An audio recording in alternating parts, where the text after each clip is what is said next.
Now, let's cross live now to Queensland, where the Nationals leader David Littleproud is speaking. Let's have a listen. And secondly, to act when you're told to act. This is not a she'll be right moment. It's a moment where you need to listen and to act down there today and in the coming days. So, Susan, great to have you here.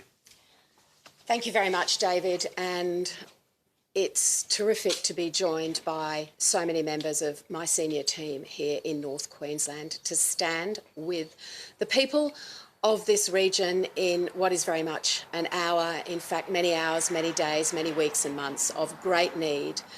And Susan McDonald, you're absolutely right. This is very serious, and we've certainly heard that from landholders, from local government, from the community that we've met over the last 2 days.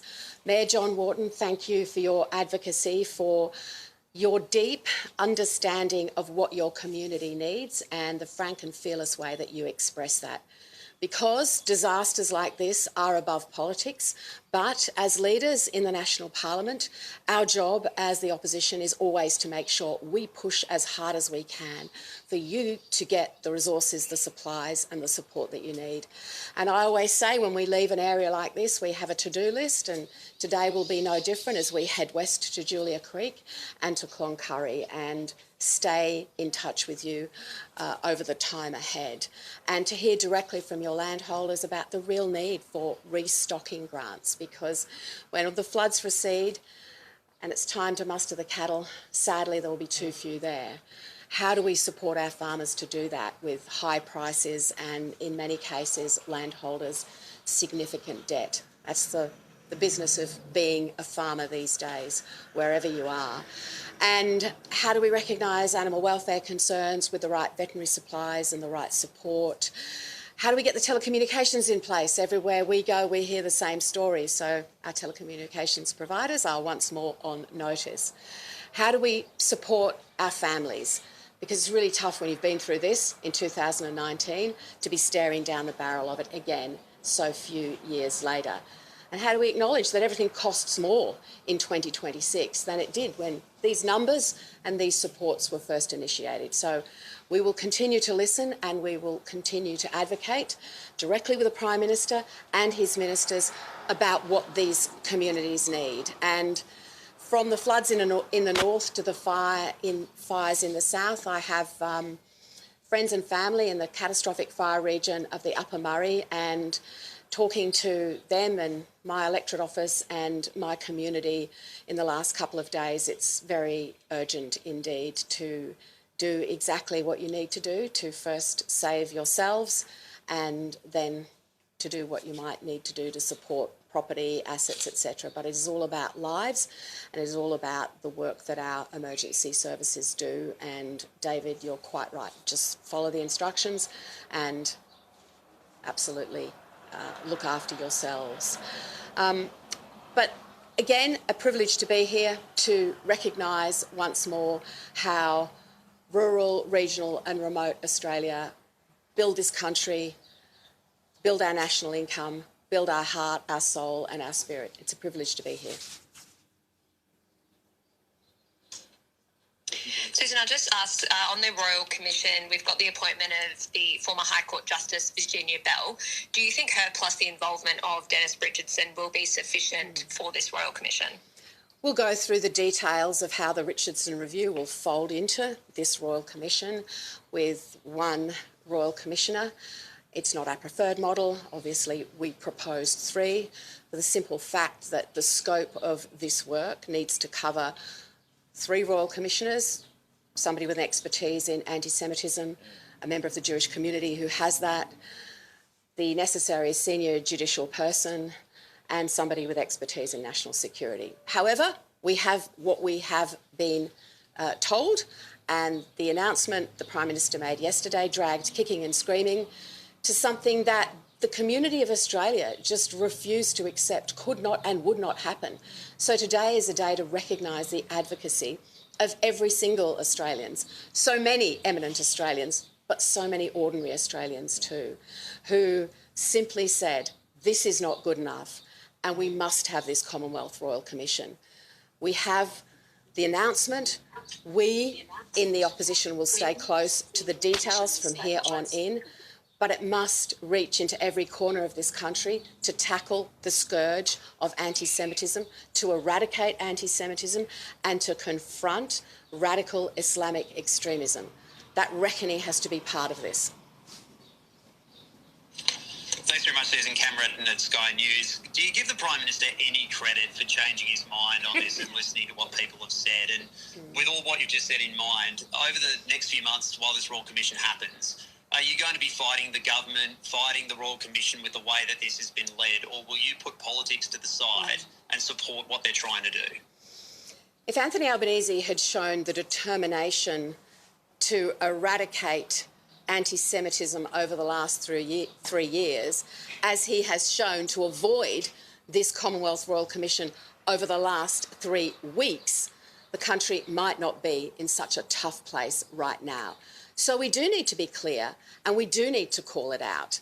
And this is about Australians who want to see course correction, a government that responds in the national interest to a national crisis. And people will make up their own mind about Anthony Albanese and his failures of leadership over the last 3 weeks, because he gave us a litany of excuses about why this Royal Commission could not happen. One, then another, and all of those excuses unravelled. Unnamed actual experts advised against it. It would platform hate speech. It would take too long, and so on and so on. So yes, he has been dragged kicking and screaming to this point. But it is a day to recognise the advocacy of Australians who have made sure, with the fight and the determination that they have shown, led by the victims' families who have suffered so much and so unnecessarily in fighting for this Royal Commission since that date.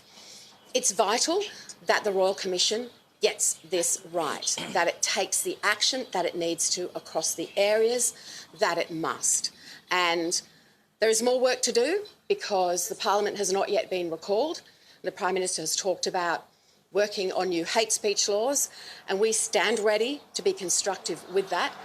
We have asked for the Parliament to be recalled already, and every day that we're not sitting in Canberra doing this work is a day that we are not putting in place these necessary hate speech laws. And I want them to contain the messages that we have been giving over the last 3 weeks, which is that if you preach radical Islamic hatred, if you incite violence, if you glorify terrorism, and you are not an Australian citizen, you will be deported. And if you are an Australian citizen, you will be arrested. And I look forward to working in the National Parliament to implement new laws to give that effect. Is there anything missing from the terms of reference? We will go through the terms of reference. We proposed much broader terms of reference, and we clearly, for good reason, had 3 Royal Commissioners. We will see how this Royal Commission is set up, implemented, and sets about its work. And we will do that in the interests of all Australians, because radical Islamic hatred has led to a situation in Australia following October the 7th, 2023, where unacceptable speech and actions in the community have had the consequences that we have seen. And we want the Royal Commission to confront that. And we want it to reach into every corner where anti-Semitism is present, whether it be our university sector, academia, the arts, civil society, every agency, every government department, every jurisdiction. There is a big task ahead of us. We have to get it right for the country.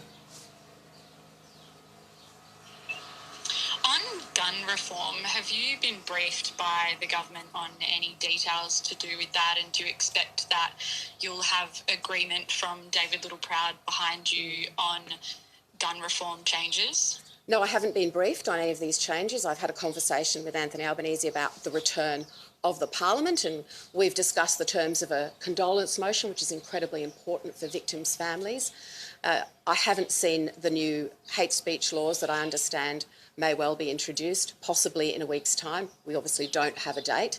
I expect to see them well ahead of time so that we can scrutinise them in the usual way, and I would apply the same rules to any new legislation that comes forward at any time. Just take one more question, guys. Are we able to hear from Mr Littleproud? Have Nationals MPs expressed concerns to you about the gun reform push? Well, I think it's important to understand that gun laws are set by individual state jurisdictions. New South Wales has gone it alone. The National Party has a strong belief we don't have a gun problem in this country. We have an extreme Islamic ideological problem in this country that needs to be tackled, one that Anthony Albanese has run away from for 3 years.